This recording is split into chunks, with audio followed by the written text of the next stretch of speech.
Hi guys, motivational stories हर दौर में सुनी जाती रही हैं और इनकी अहमियत अपनी जगह है।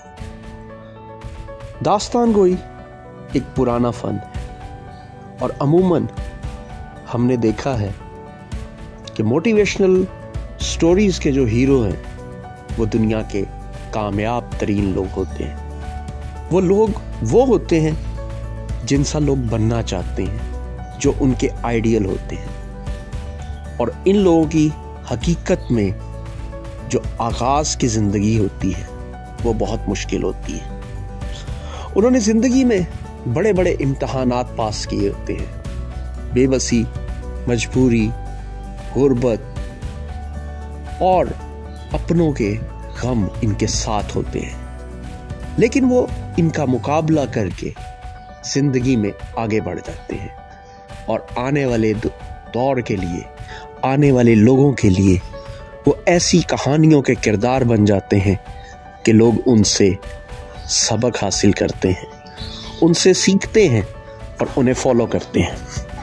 आज मैं आपसे एक ऐसी कहानी शेयर करने लगा हूँ जो यकीनी तौर पर आपके लिए बहुत ज़्यादा मोटिवेटेड होगी, लेकिन हकीकत में इस कहानी का किरदार वो शख्स है जो ना गरीब था, ना मजबूर था, ना कोई मुश्किलात उसके आगे थी, ना ही उसे कोई तंगी थी।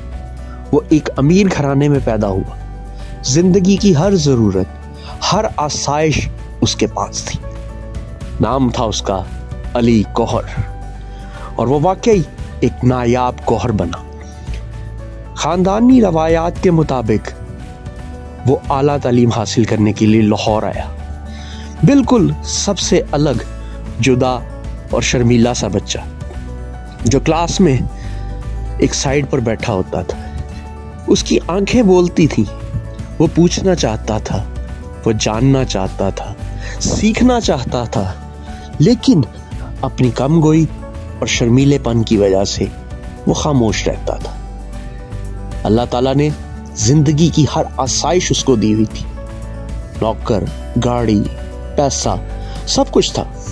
वो चाहता तो खानदान के देगर लड़कों की तरह अपनी लाइफ को एंजॉय करता, लेकिन उसने एक मुनफरिद रास्ता चुना। जब वो गांव से अपनी इतनी बड़ी हवेली छोड़कर लाहौर आया तो अपने मामू के पास जब उसने कयाम किया तो पहले दिन ही मामू को हैरान कर दिया जब उसने इतनी बड़ी घर में रहने की बजाय अपने मामू से दरखास्त की कि मुझे वो बाग के नुक्कड़ वाला सर्वेंट क्वार्टर दे दिया जाए, मैं अपनी दुनिया में रहना चाहता हूँ। मामू ने हिचकिचाते हुए, हैरत से ये सोचते हुए कि वो हमारे साथ क्यों नहीं रह रहा, उसको एक अलहदा कमरा ले दिया। वो कमरा बुनियादी तौर पर मुलाजमीन के लिए था। कमरा क्या, एक हाल नुमा बड़ा सा कमरा था जिसको अली गौहर ने 2 हिस्सों में तकसीम कर दिया। एक में उसने अपनी टेबल लगाई, अपना बेड लगाया और दूसरी तरफ उसने अपनी ज़िंदगी के सफ़र के लिए अखाड़ा बनाया। वो खुद तो पढ़ता रहा, वो जानना चाहता था, सीखना चाहता था, लेकिन रवायती तौर पर वो शर्मीला था। ये बात है 18 साल पहले की।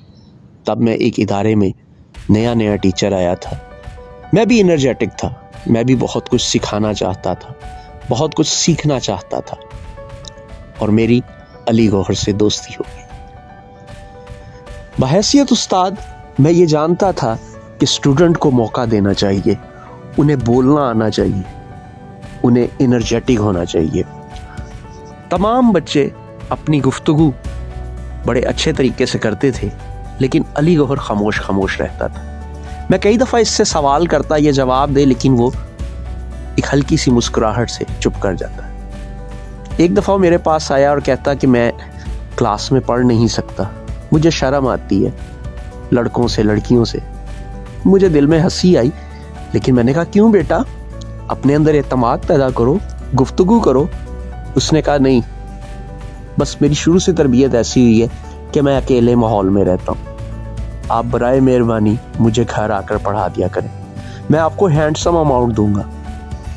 मैंने उसको पढ़ाना शुरू किया और पढ़ाते पढ़ाते मेरे दिल में ख्याल आया کہ فیس تو اچھی مل رہی ہے, علم بھی وہ حاصل کر رہا ہے, لیکن کہیں اس کی شخصیت میں کمی نہ رہ جائے.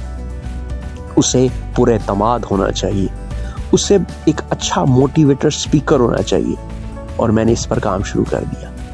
علی گوہر اور میری دوستی کئی سالوں پر محیط ہے.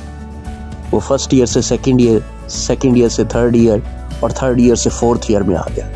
اس نے اپنے اس ہال نما کمرے کے اندر ہی ایک چھوٹا سا جم بھی بنا لیا.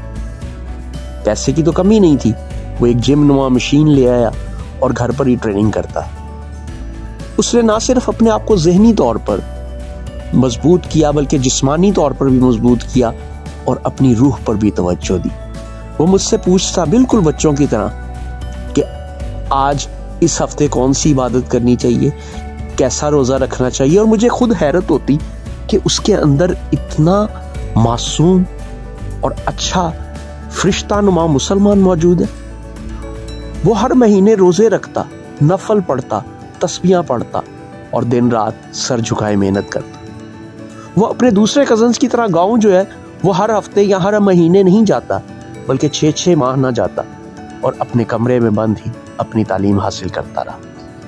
آخر کار ایک وقت آیا کہ علی گوہر پڑھتے پڑھتے باہر کی دنیا میں چلا گیا. بہت سال بعد میری دوبارہ اس سے ملاقات ہوئی تو مجھے یہ جان کر خوشی ہوئی کہ وہ انگلینڈ سے بار ایٹ لا کی ڈگری لے کے آیا. وہ وکیل بن گیا, جج بن گیا. کہاں وہ بچہ جو بات کرنے سے شرماتا تھا آج کورٹ کے اندر بولے گا. علی گوہر واقعی ایک محنت اور ہمت کا نام ہے کہ جس کے پاس سب کچھ تھا. وہ بس معمولی سی تعلیم حاصل کرتا, سیاسی طور پر, سماجی طور پر اور معاشی طور پر اس کا گھر بار والے مضبوط تھے. وہ کوئی بھی کاروبار کر سکتا تھا, سیاست میں آ سکتا تھا, کچھ بھی کر سکتا تھا, لیکن اس نے روایتوں سے ہٹ کر اپنے آپ کو بنایا. اور آج وہی علی گوہر نمایاں طور پر اپنے خاندان میں نظر آتا ہے. آج میرے لیے بحیثیت استاد وہ فخر کا باعث ہے کہ وہ معصوم شرمیلا لڑکا آج با اعتماد شخص بن گیا. ڈیئر اسٹوڈنٹ, ضروری نہیں ہے کہ غریب لوگ ہی آگے جائیں یا امیر لوگ آگے جائیں یا درمیانے درجے کے لوگ آگے جائیں. آگے صرف وہی لوگ جاتے ہیں جو خود کچھ بننا چاہتے ہیں. ان کے آگے ان کے خاندانی وسائل یا خاندانی مسائل رکاوٹ نہیں بنتے اور وہ اپنی منزل خود بخود بناتے ہیں. مجھے فخر ہے اپنے اس ایک اور اسٹوڈنٹ پر کہ وہ آج زندگی کے نمایاں مقام پر کامیاب انسان کی حیثیت سے نظر آتا ہے. اور میں ہمیشہ دعا کرتا ہوں کہ وہ اور زیادہ کامیاب ہو اور آنے والے دور کے جتنے بھی بچے ہیں وہ ان جیسے نوجوانوں کو فالو کرتے ہوئے اپنا راستہ خود بنائیں, اپنے بازو, اپنی ہمت اور اپنی محنت سے اپنا مقام خود بنائیں. زندگی مختصر سی تو ہے لیکن یہ ہمیں آگے بڑھنے کا درس دیتی ہے. آگے ہی آگے بڑھتے جائیں.